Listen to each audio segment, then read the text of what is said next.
Bien, alors, nous allons commencer un petit exemple pour l'exploitation de la méthode de développement TDD, Test Driven Development, c'est-à-dire construire une application en faisant les tests fonctionnels dessus et en guidant le développement par la partie de test. Voici le petit travail que nous allons faire. C'est-à-dire, nous avons un client qui nous commande une application en Java qui doit avoir les 4 fonctionnalités suivantes. L'addition de 2 nombres, la soustraction de 2 nombres, la multiplication de 2 nombres et la division de 2 nombres. Alors, en principe, on peut se dire, OK, c'est simple, c'est vrai, c'est pas compliqué ça. Mais, sauf que vous pouvez avoir un développeur qui développe l'application normale et puis au niveau de l'addition, qu'est-ce qu'il vous fait? Il vous fait return 2 plus 2, ça donne 4. Si vous faites le test applicatif normal avec l'interface graphique, vous avez le malheur d'entrer 2 en opérande 1 et entrer 2 en opérande 2, vous allez voir que le résultat c'est 4. Et vous pouvez donc dire, OK, bingo, c'est bon. Sauf que quand vous allez chez le client, le jour où le client entre 2 et 2, il va voir que l'application marche normalement. Mais le jour où il entre une valeur différente de 2, ça ne marche pas. Pour éviter donc ce genre de choses, on dit, on va faire une application et avant d'aller chez le client, on fait le test. Et pour pouvoir faire le test, nous utilisons un framework qu'on appelle JUnit. On utilise JUnit en Java pour tester les applications Java. Peu importe si vous faites le test avant, au milieu ou après, bref, c'est le framework que nous allons utiliser. Donc voilà les fonctionnalités que nous voulons implémenter. Et nous allons utiliser pour cela l'approche TDD. C'est elle que nous allons utiliser, l'approche de travail. Bien, pour pouvoir le faire, vous pouvez exploiter n'importe quel environnement de développement intégré, NetBeans, Eclipse, tout ce que vous voulez, et vous aurez le même résultat. Alors moi, je vais utiliser Eclipse, je me sens un peu plus à l'aise avec, et puis c'est un peu plus outillé. Donc, je lance mon environnement de développement intégré.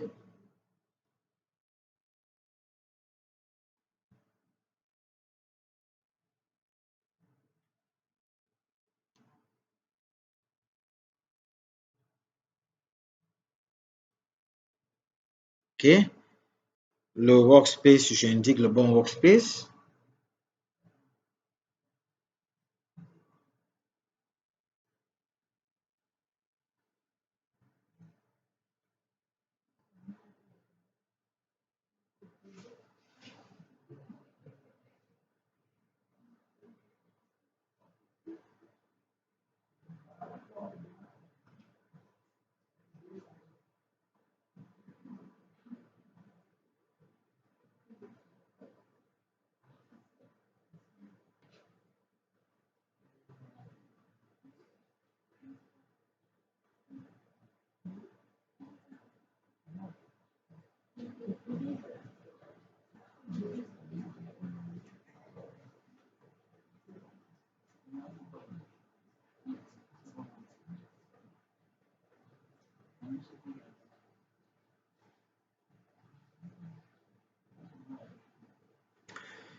OK, l'environnement est ouvert.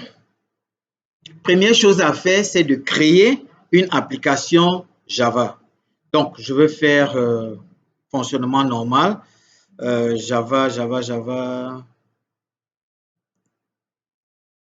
vais créer un projet Java. Alors, je vais l'appeler Calculator. Je choisis, alors j'ai un petit souci ici. Je devais être normalement, je vais configurer dans ce workspace si j'ai la version add. Je crois que je vais chercher, j'ai Java 13 installé, donc je vais essayer de le trouver.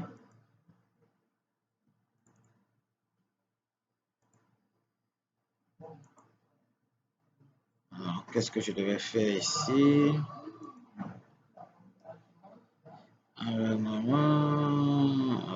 qu'est-ce que j'ai fait? Je vais récupérer Search. Voilà, c'est dans Search que je vais aller.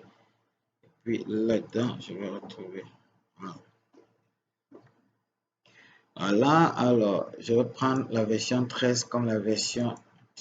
Voilà, ok. Ça fait donc que je peux utiliser ma version 13. Voilà. Vous avez un peu vu la manipulation. Il se trouve que dans ce workspace, c'était la première fois que je créais un projet. Donc, il fallait bien indiquer. Je crée donc là avec la version 13. Alors, tout est bon là. Je peux terminer. Création du module info, je n'en ai pas besoin. Voilà. Vous savez que Java 13, à partir de Java 9, il y a beaucoup de changements. Donc, il y a la notion de module, toutes ces choses-là qui rentrent. Apprenez à développer en Java plus là, c'est important aujourd'hui. Alors, mon application, mon projet est créé. Qu'est-ce que je fais par la suite? Au lieu de commencer par créer, la supposée classe principale et tout ce qui va avec, c'est pas ça que je fais. C'est pas elle qui m'intéresse, en fait. Je vais plutôt créer une classe de test. On peut même d'abord commencer par faire la classe principale que je vais appeler main, tout simplement pour m'assurer tout au moins que le projet, il s'exécute. Donc, main class, je dis que je vais créer une classe principale.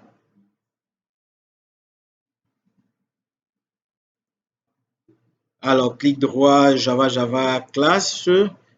Comme je suis avec Eclipse pour dire que c'est la classe principale, j'active ici public static void main. Et puis, je mets ça dans quel package? Je vais mettre dans le package appli. Et puis, je vais lui donner le nom application. Voilà. Et je pense que tout est bon. OK.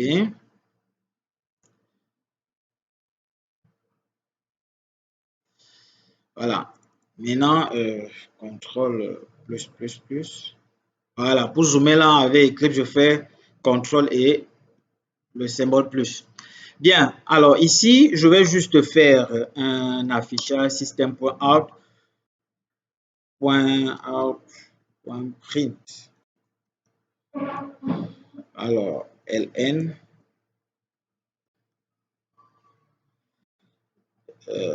Début du programme. Voilà. Je vais donc exécuter en me mettant, je fais l'exécution normale. Donc, clic droit, Run as Java Application. Et je vais donc voir une sortie console qui me donne bien. Ça veut dire que mon programme, il s'exécute là, c'est bon. Mais ça ne veut pas dire que le programme fait ce qu'on a demandé. Non, c'est pas ce que ça veut dire. Au moins, j'ai la certitude que là, le programme, il compile, c'est bon. Bien. Je commence par créer une classe de test.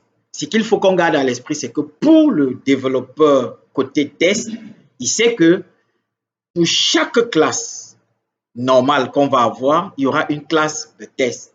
Ça voudrait dire que c'est lui qui donne, qui doit imposer.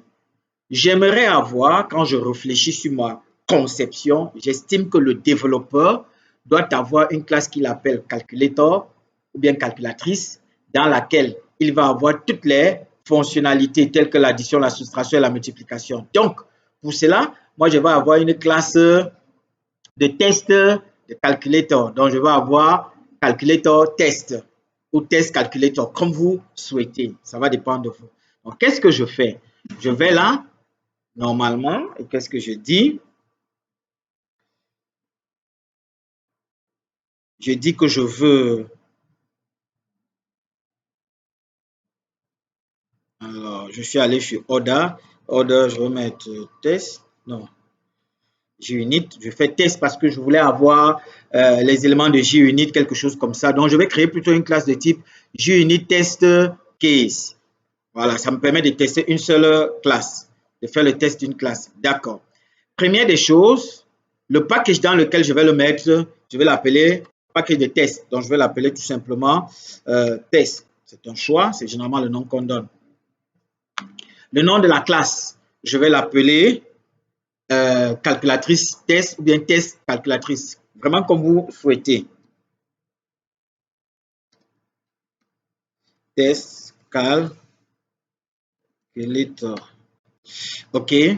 Maintenant, je peux cocher certains éléments de base. Je vais vous donner un petit fichier qui va vous permettre de comprendre quel est le rôle de ces différentes fonctions de base, là, ces fonctionnalités. Mais on peut travailler avec un élément généré. OK. Je dis, OK, moi j'ai besoin de tout ça, qu'il me génère ceci parce que je ne veux pas me casser la tête. Et voilà.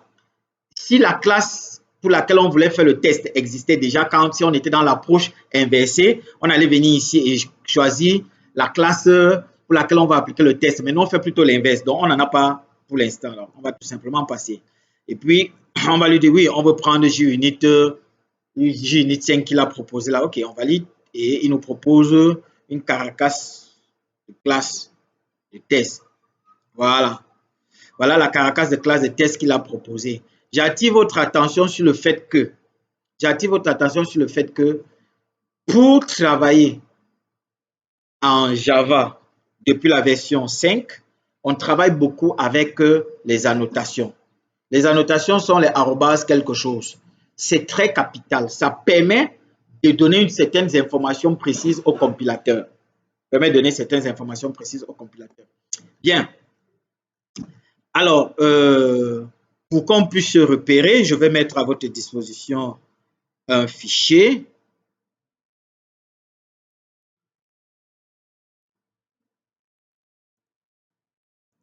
Apportez-moi la clé là.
Bien, voici les éléments qui vont nous aider un peu à comprendre.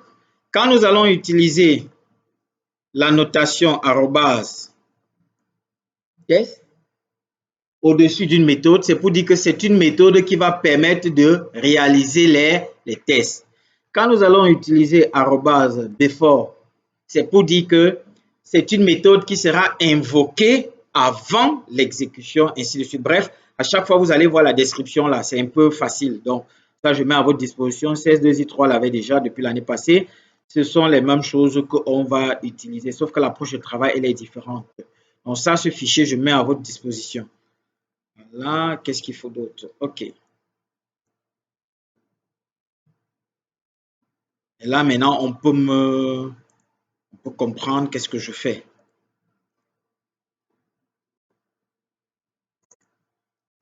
Puis,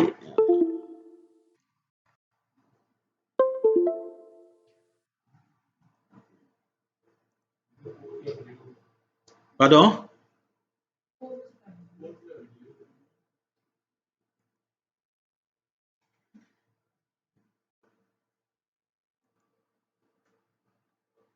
OK. Alors, ça veut donc dire que quoi? Ça veut donc dire que pour moi, je veux vérifier que dans ma classe test, je vais vérifier que dans ma classe, je vais vérifier que dans ma classe test, voilà, j'ai le traitement approprié, j'ai la méthode appropriée. Alors, je vais prendre un exemple là pour que vous essayiez vite de comprendre.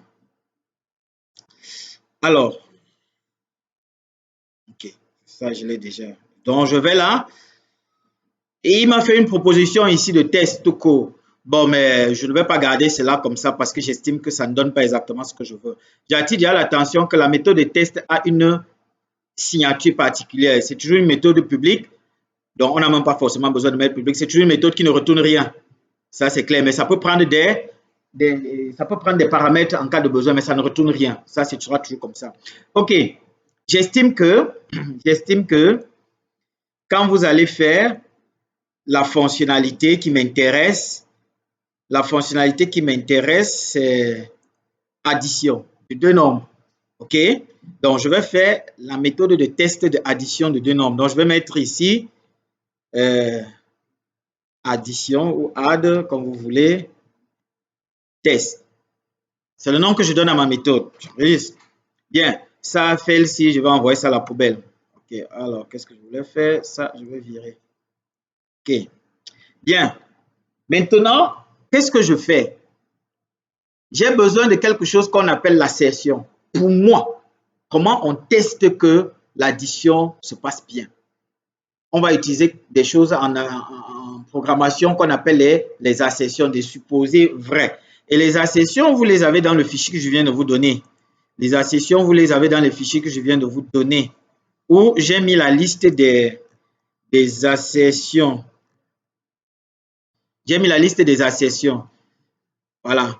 Assert true, condition, vérifie si c'est vrai, ainsi de suite. Assert equals, ça prend un certain nombre de paramètres. Et quand je vais faire, vous allez comprendre un peu comment ça se passe. Moi, qu'est-ce que je veux? Je vais indiquer que il y aura une classe. Suivez bien ma démarche. Je vais indiquer qu'il y aura une classe dans mon projet qui va s'appeler calculator. J'écris. Ça n'existe pas, mais j'écris. Donc, je dis ceci.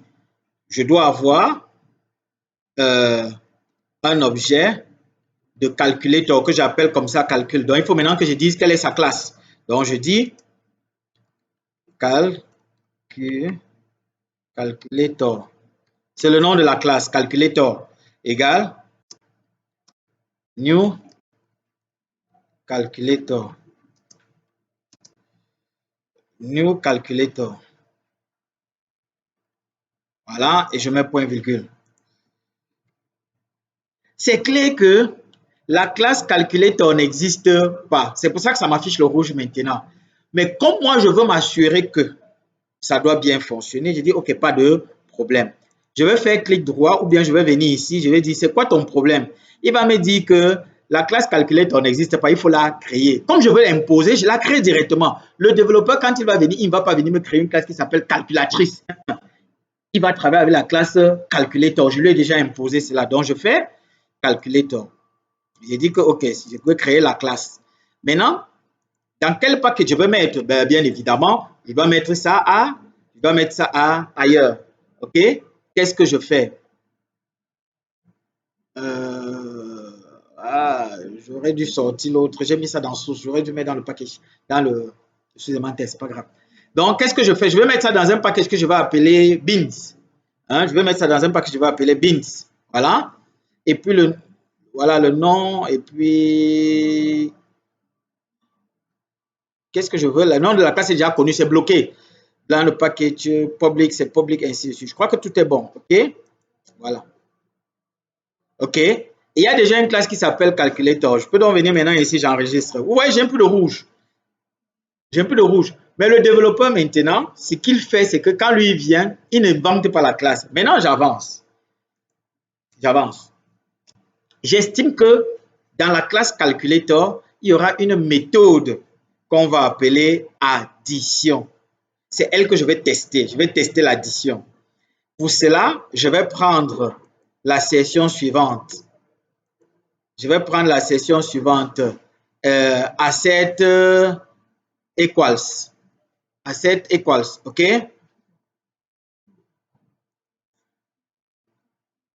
Voilà.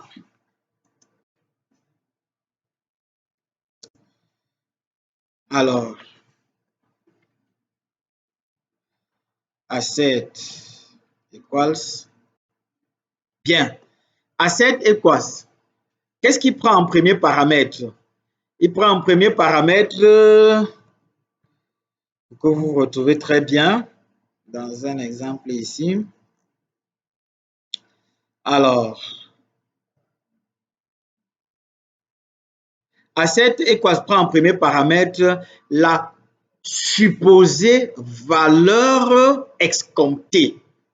Ça veut dire quoi? Ça veut dire que la valeur que j'estime que quand on fait le traitement, c'est censé me retourner. Bien. Je vais mettre ici 5.0. C'est un choix. Et je vais vous dire pourquoi. Quand tu fais le test, tu as ce qu'on appelle un jeu de test, un jeu, une combinaison. Tu sais que si on entre ça en entrée et que tout se passe bien, voici ce qu'on est censé obtenir en retour. C'est ça que j'exploite ici. Donc, pour moi, je dis A7, ce sera 3,0 plus 2,0. C'est censé me donner 5,0. C'est censé me donner cela. Donc, qu'est-ce que je fais? J'avance maintenant. Le deuxième paramètre, c'est le traitement à tester. Le deuxième paramètre, c'est le traitement à tester. Qu'est-ce que je vais tester? Je vais tester la méthode qui se trouve dans Calculator. J'impose déjà le nom, que c'est une méthode qui s'appelle addition. OK?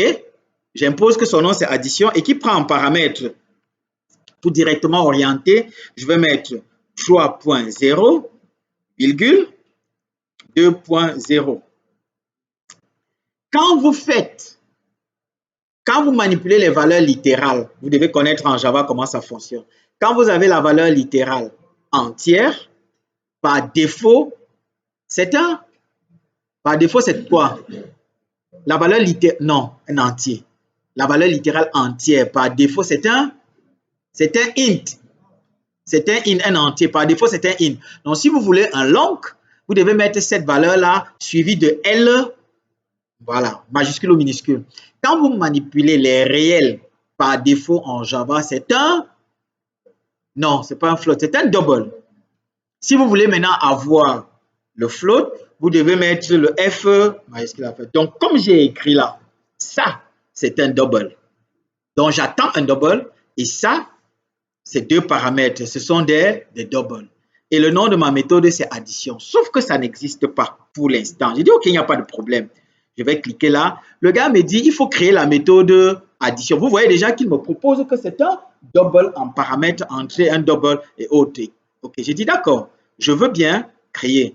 J'ai dit, OK. Sauf qu'il m'amène au bon endroit. Il ne m'amène pas ailleurs. Puisque j'ai fait à partir de l'objet cal, qui est un objet de calculator, il m'amène dans la classe calculator, où un certain nombre de choses sont déjà classées. Bien. Sauf que ici, je constate qu'il me met double pour wrapper. Il a mis avec D majuscule. C'est pas ce que je veux. Je veux pas un objet. Je veux un élément normal. Et puis là, je m'arrête. C'est pas moi qui fais cette partie, hein, mais j'impose la caracasse. Et je reviens maintenant. Bon, c'est vrai que quand je fais return, le gars, il s'attend à avoir une valeur. Or, moi, je suis... c'est pour ça que lui, il a proposé ici.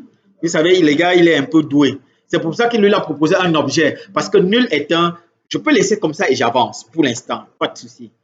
Jusque-là, en réalité, j'ai déjà gagné. Ça veut dire que j'ai fait ce que je voulais. Je peux tester la fonctionnalité addition de deux nombres. Je sais que quand tu prends la méthode addition, si c'est bien fait, quand moi je vais entrer 3.0 en premier paramètre et 2.0 en deuxième paramètre, ça doit me retourner 5.0. On est d'accord? C'est bon. Voilà comment ça fonctionne. Sauf que je peux ajouter.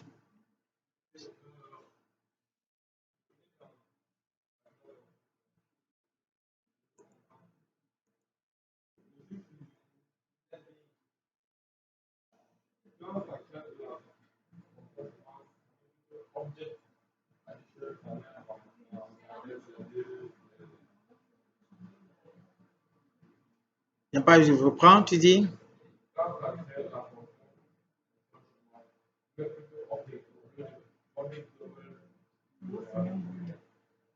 Pour toi, c'est booléen avec asset. Avec asset et avec les éléments. Bon, en fait, très rapidement, tu peux ajuster. Très rapidement, tu peux ajuster pour avoir l'élément escompté. OK? Très rapidement, tu peux ajuster. Je vous ai dit d'entrée de jeu. Et c'est ça qui est le truc que j'ai dit toujours aux étudiants. On peut faire, on marche, on fait comme on fait là. Mais moi, j'ai la chance et la grâce de travailler dans une multinationale américaine. Donc, je fais du développement professionnel. Vous n'allez pas voir aux États-Unis, on travaille avec NetBeans. Entre guillemets, c'est des outils de pacotille. Comme j'ai dit, peut-être pour certains Camerounais qui ne sont pas professionnels, ils vont s'accrocher là-dessus. Mais moi, j'ai dit, pour l'école, on peut travailler avec, ça m'engage, mais professionnellement, ce ne sont pas des outils là. On va travailler avec Eclipse, avec IntelliJ, ce genre de choses. Il est bien normé. D'accord. Je viens maintenant ici. Là, c'est bon. J'ai mon traitement, je peux m'arrêter là. Et qu'est-ce que je vais faire? Je vais tester, je vais lancer le test. Certainement que ça va planter, ça va m'afficher un résultat négatif. Et je vais dire, OK, il n'y a pas de problème. Donc, qu'est-ce que je fais? Je vais dire que je veux tester. Je me mets là, si je ne me trompe pas, Run as JUnit. Donc, je me suis mis sur ma classe de test, Test Calculator, et j'ai fait Run as. Normalement, si ça ne JUnit, il va proposer que JUnit test parce que c'est un objet de JUnit. OK? J'active tous les éléments nécessaires et puis il va lancer l'élément de traitement. OK. Voilà. Alors, il me dit ici, je ne sais pas si on arrive bien à voir un échec. Un échec ici. C'est pour me dire que il a essayé d'exécuter la méthode addition test et ça lui a affiché une erreur. Là, je peux m'arrêter là. Et je pars maintenant, je m'assieds. Comme je travaille en équipe, j'ai créé ce projet-là avec tous les mécanismes de gestion de sources, donc en utilisant les outils de Git. Je prends ça maintenant, je push ça dans le serveur GitHub et je crée les comptes de mes collègues et je leur donne accès à la source. Ils viennent maintenant, ils téléchargent, ils font un pop, ils ramènent ça chez eux en local. Et je dis, toi, collaborateur 1, toi, tu dois t'occuper de me gérer la classe qui permet de faire calculatrice. Il vient maintenant, il sait que ça s'appelle calculator. Il entre dans la classe calculator, il ne crée aucune méthode.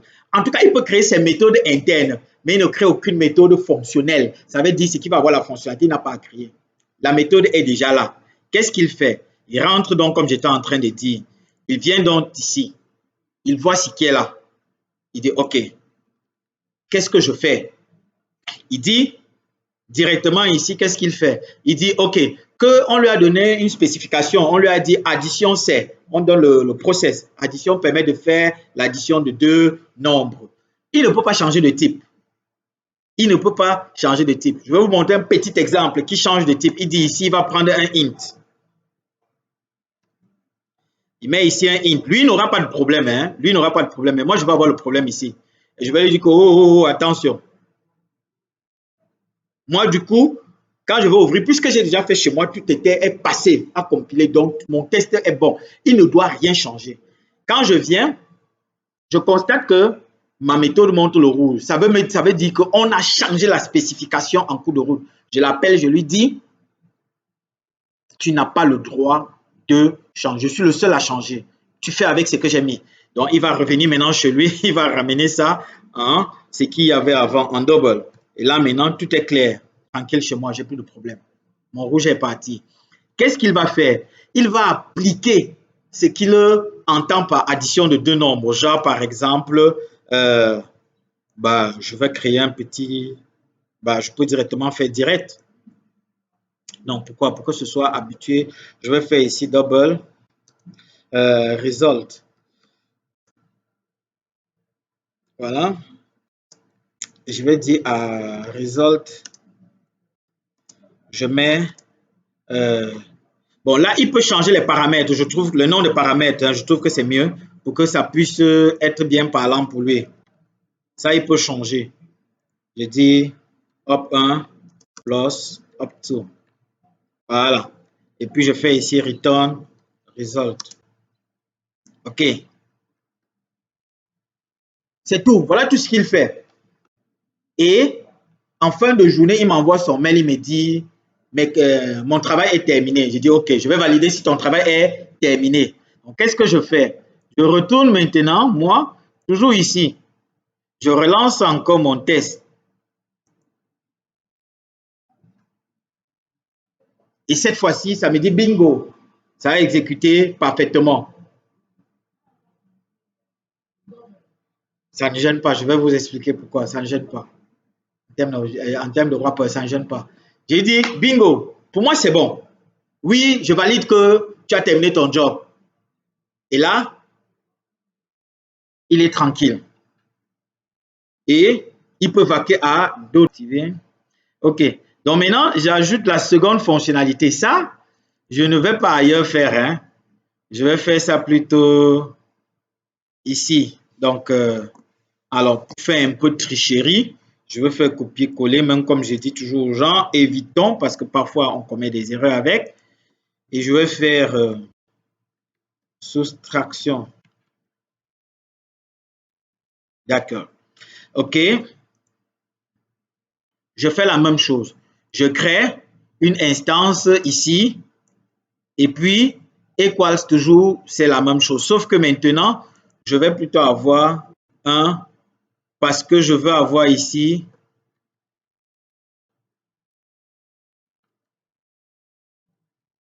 voilà, je lui impose qu'il y aura une méthode qui va s'appeler soustraction. Quand tu vas lui donner 3.0 en premier paramètre et 2.0, quand tu vas faire la soustraction, ça va me retourner 1.0. Du coup, je vais donc créer ici, je vais donc créer cette méthode-là. Voilà, la méthode-là est créée. Et qu'est-ce que je fais? Comme j'ai fait ici précédemment, non, je ne fais pas encore comme ça. Je laisse là. Je peux directement l'amener ici en hop 1, hop 2. Voilà. Sauf que moi, je vais tester ma classe. Il y a deux méthodes de test. La première va passer celle qui est celle de l'addition, mais la deuxième va planter. Et là, je dis, OK, j'attends que le gars qui doit me faire la méthode de test 2 exécute. Donc, il me met le premier en vert pour dire coche validé. Il me met le deuxième en failure, c'est pas validé. Et puis, OK, je peux donc me retrouver là-dessus et de dire, OK, quelle est la méthode qui pose problème? C'est celle-ci. OK, je fais contrôle là. Hein. Je suis avec la touche contrôle. Je bloque la touche contrôle, ça me montre la main pour sélectionner. Ça me permet de naviguer et venir ici. OK, qu'est-ce que je fais? Bah, maintenant, là, c'est le développeur qui parle. Le développeur rentre là-dedans maintenant parce que je lui ai dit, je lui ai donné l'ordre de travailler. Et qu'est-ce qu'il fait? Il fait donc l'élément comme ceci. Et puis là, je reviens, je fais maintenant mon test. En principe, il m'envoie le message, Monsieur Tamba, c'est bon, j'ai terminé mon job. Je dis, OK, je vais valider si tu as terminé ton job. Et effectivement, je viens, je constate que lui, ça ne passe toujours pas. Je vais regarder donc quel est le problème. La soustraction ne passe toujours pas. Je lui dis, écoute, ça ne passe toujours pas. OK, on va donc regarder. Qu'est-ce qui pose problème? Le return, comme quelqu'un dit. Dans le return, on n'a pas bien fait. Vous voyez un peu. Donc, alors là, lui, il semble que c'est bon. Non, on lui dit non. Tu sais, ça, c'est le genre de petites erreurs que moi, je détecte. Je lui dis non, il y a toujours problème. Et puis maintenant, on rentre et on refait le travail, le test.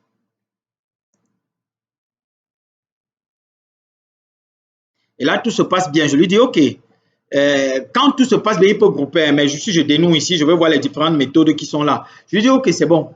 Tu peux aller faire autre chose. Lui, il a terminé. OK? Voilà.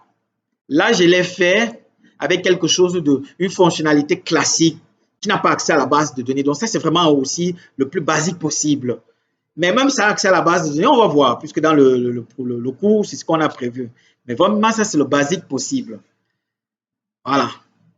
Je vais, comme on est en vidéo, je vais un peu avancer parce qu'il y a un petit détail que je vais vous montrer maintenant. Il y en a qui n'étaient pas avec nous en troisième année. Il se trouve que la manière dont j'ai fait là, c'est bien. Mais si vous observez très bien, à chaque fois, dans chaque classe, dans chaque méthode de test, je crée cet objet. Euh, je vais un peu perdre le temps. Moi, en tant que développeur, je dis, bon, je n'ai pas besoin. Je peux créer ça à un endroit et utiliser partout. Donc, qu'est-ce que je fais? Je regarde tout ce qui est avant, before all, donc, avant de tout faire. Donc, je peux, voilà, je peux donc venir mettre ça ici. Ça va passer. OK? Je peux créer mon instance. Je peux. Donc, qu'est-ce que je fais? Je vais sortir parce qu'il faut bien comprendre le jeu qu'il y a là-dedans. Je vais sortir. Je vais mettre mon objet ici. Sauf que je ne vais pas l'instancier là. Voilà. Et c'est par contre ici que je vais instancier. Mais sauf que je ne veux pas créer comme ceci pour qu'il ne soit pas en local. Là, j'ai instancié. Il va faire ça une fois pour toutes. Ça veut donc dire que ça, on n'en a plus besoin. Et ça ne va pas m'afficher le rouge. Ça aussi, on n'en a pas besoin. Vous voyez que j'ai déjà gagné. Et puis ici, alors,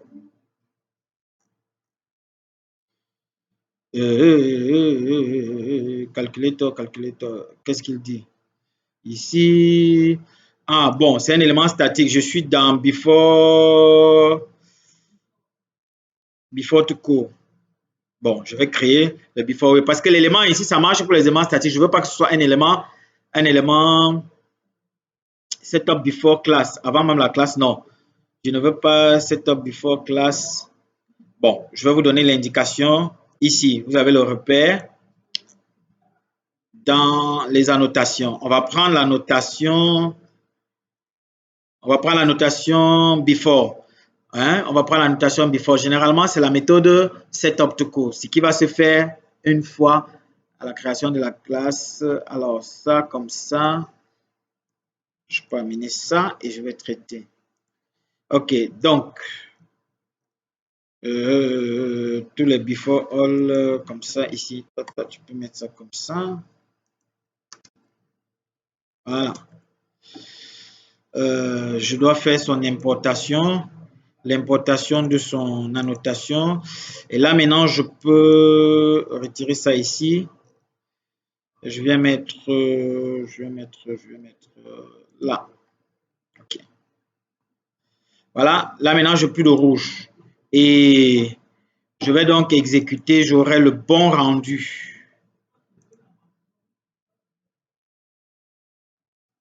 Alors, il ne voit pas quoi. On va revenir rapidement.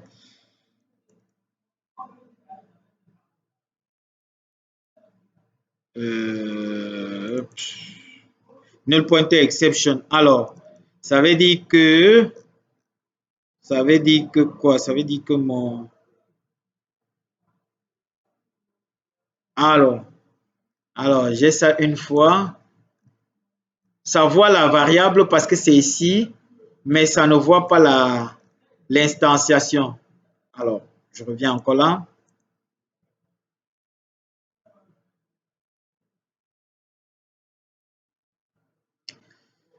Marque une méthode statique pour qu'elle s'exécute avant la première méthode de test.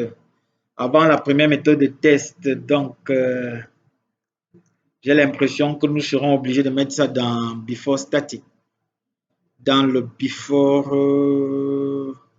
before class.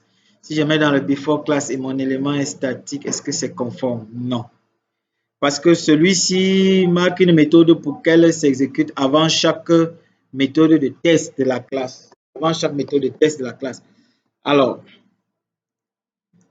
avant chaque méthode de test de la classe, j'y suis. Pardon? D'accord, je vais vérifier. Peut-être que je n'ai pas importé le bon élément. Oui. J'ai l'impression que je n'ai pas importé le bon élément.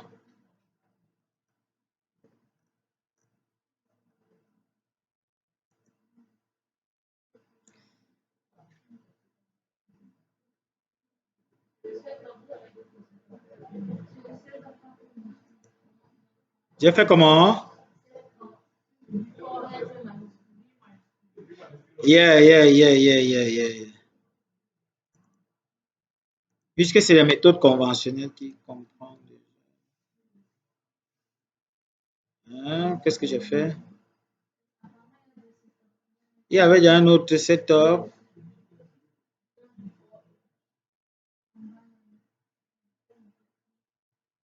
Et je vois ça. Avant chaque.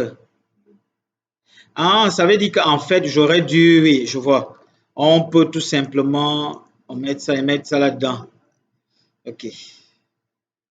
Et mettre ça ici. Ça va passer là. Voilà.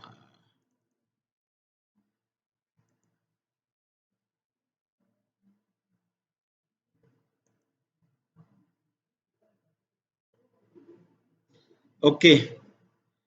Là, c'est bon. Donc, j'ai déjà résolu le problème de l'objet que je peux utiliser dans les 4 méthodes si jamais. Maintenant, j'ai aussi un autre souci, un autre détail. C'est que en fait, les valeurs ici, là, les valeurs ici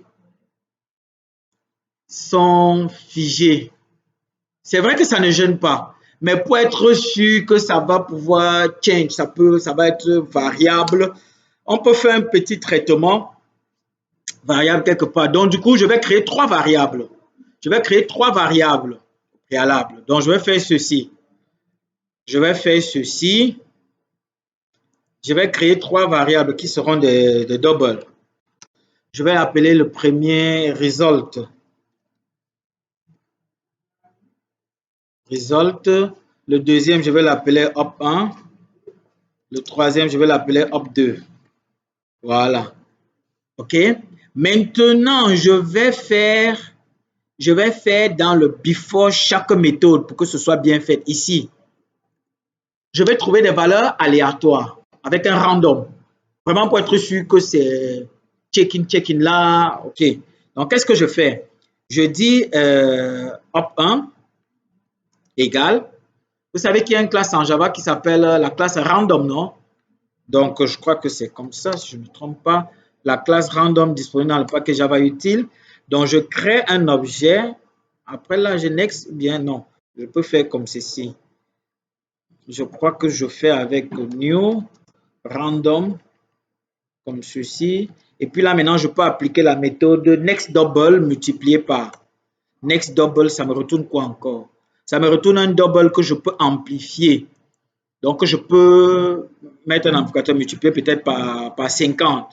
Et puis maintenant, je mets point virgule. Voilà. Ça va me donner un nombre aléatoire. Avant chaque exécution, je fais la même chose pour le hop2. Ça me donne aussi un nombre aléatoire. Maintenant, qu'est-ce que je fais?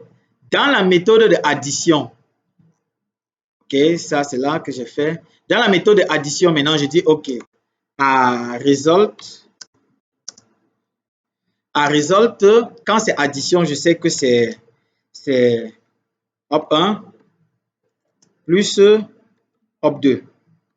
Ça, c'est parce que je veux avoir mon nombre à moi. Et qu'est-ce que je fais? Je viens ici, je remplace par result. Et je viens ici, je mets hop 1. Et ici, hop 2.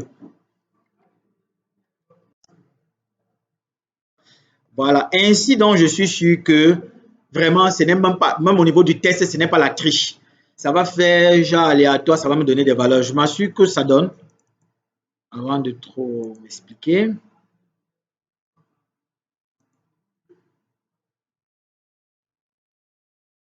Quand ça marche une fois, ça marcherait 100 fois, 300 fois, n'importe comment. Maintenant, voilà. Donc, j'ai maintenant quelque chose de vraiment pro. C'est maintenant une méthode de test qui n'a pas de données figées, calées. On peut dire que moi-même aussi, dans le test, je vole. Parce que si vous venez faire des tests un peu figés, même le supposé expert qui est commis à vérifier votre truc veut dire que non, tu as déjà là-bas. Non, on va dire, OK, on fait ça. Pour vous-même, pour être rassuré, vous faites un truc aléatoire et puis vous êtes tranquille. Voilà. Vous voyez donc les différentes méthodes qu'on a là, on leur rôle.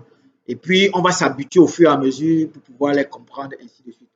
Il y a les deux autres méthodes restantes que je pourrais ajouter, mais ça, c'est un job que je vais vous laisser faire à la maison. OK? C'est la même chose, ça ne change rien. Puisque j'ai montré comment on procède. Voilà. Nous, on va